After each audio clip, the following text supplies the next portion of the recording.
officer and assault on a public servant on October 12th of 2023, both of those cases on the same day, which means if you go to trial and are found guilty in these cases, or this case, and those prior offenses are true, that means you would be considered a second-degree felony for punishment, which is between 2 years up to 20 years in prison. Do you understand all of that? You can repeat that for me? What part of it do you not understand? The first part, What you're charged with?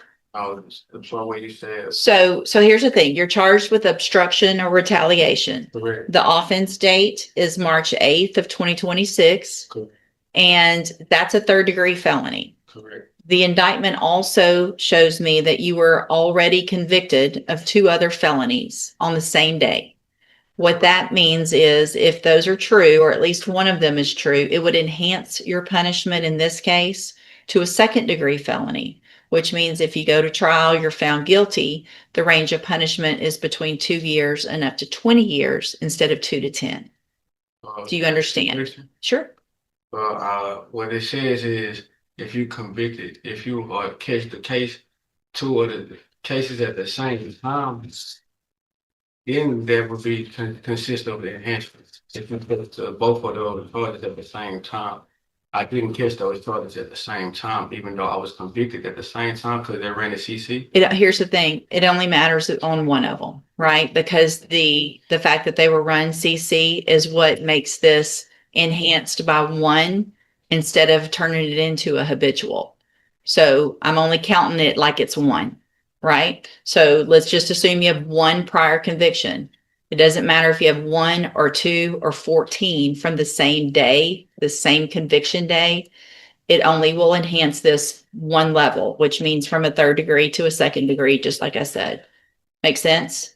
Okay. So I'm sorry to interrupt, Sure. if I may. Yes. For the benefit of the defendant, I've tendered that pen pack to Mr. Rojas. The convictions are on the same day, but for the actual same type of offense. And in this instance, he threatened to murder a police officer, which is why the offer is what it is. And for his benefit, I also tend to introduce a punishment where available by the rules of evidence, the misdemeanor and juvenile contacts with the law that he has had as well. all right. Thank you, Ms. Malfino. So you've had an opportunity to visit with Mr. Rojas about your case.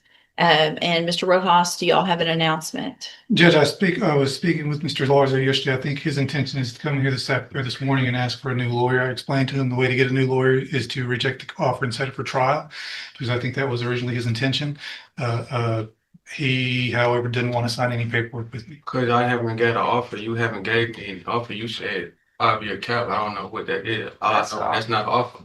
If you offer me 5 years TDC or you offer me 5 years probation, you didn't say which one. So when I get an offer, I'll let you know. I don't know what the offer is. Sounds like the offer was a 5-year cap. Is that correct, That's the Mr. offer. Rojas? And I'm sure Mr. Rojas explained to you what a cap is. Yeah, he just said I can't get more than 5 years. Right. Okay, so what is the offer? How many years? 5 years TDC? So it's up to me.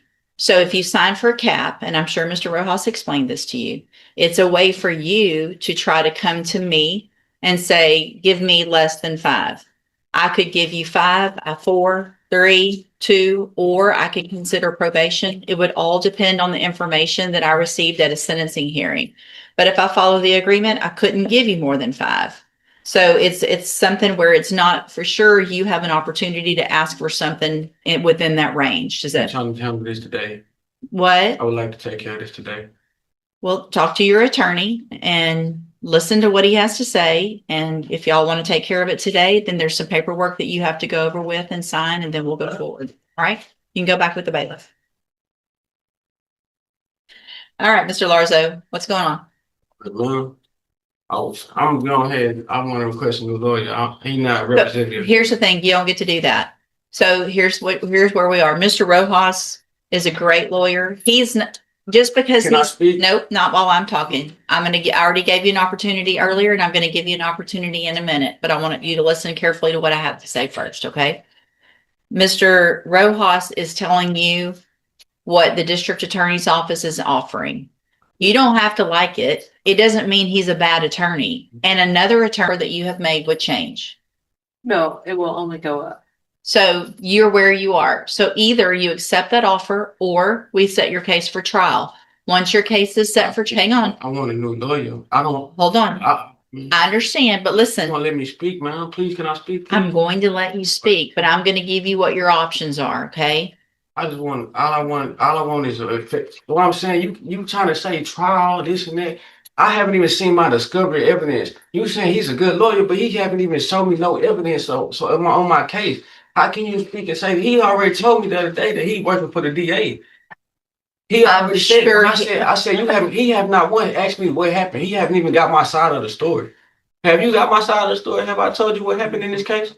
Can you tell this person what I told you? Mr. Larzo, you're not in charge and you're I'm not not asking saying I'm not in questions. charge, but what I'm saying is, how can he say he can represent me and he's ain't done nothing but come to me and say the DA said this, the police report said this. He has not. That's one. the evidence. That's That's what he's telling you the evidence is what's in. That's what the police report said, but he hasn't asked me my side. It's a.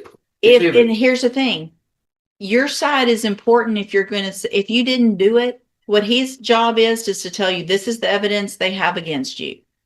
You can take this deal, or if you say you didn't do it, you can go to trial. So if you're saying you didn't do it, then let's get a jury to determine if you did it or not. I haven't seen no police report. I haven't seen no body cam footage.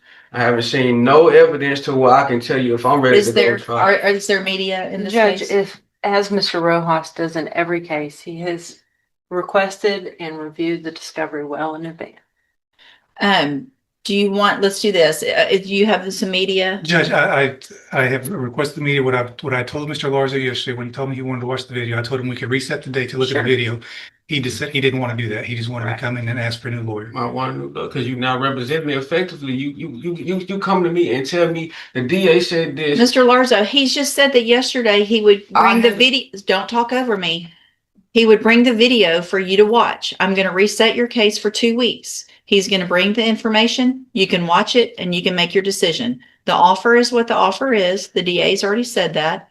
I don't care if you take it or if you don't take it. Take it, fine. Don't take it. We'll get your case set for trial. You need to be respectful. Mr. Rojas is going to get out there, show you everything. You don't get to keep copies of things by law. He doesn't get to hand you a police report and you keep it. That's part of the law. So he can go over that with you, read what it says to you, show you the video, and then you can make your decision. Go back with the bailiff. May I ask a question? Nope, I'm done today. Go back with the I'm not bailiff. understanding how you can give somebody 4 years for an aggravated charge Let's go. and try to offer me 5 years for non-aggravated.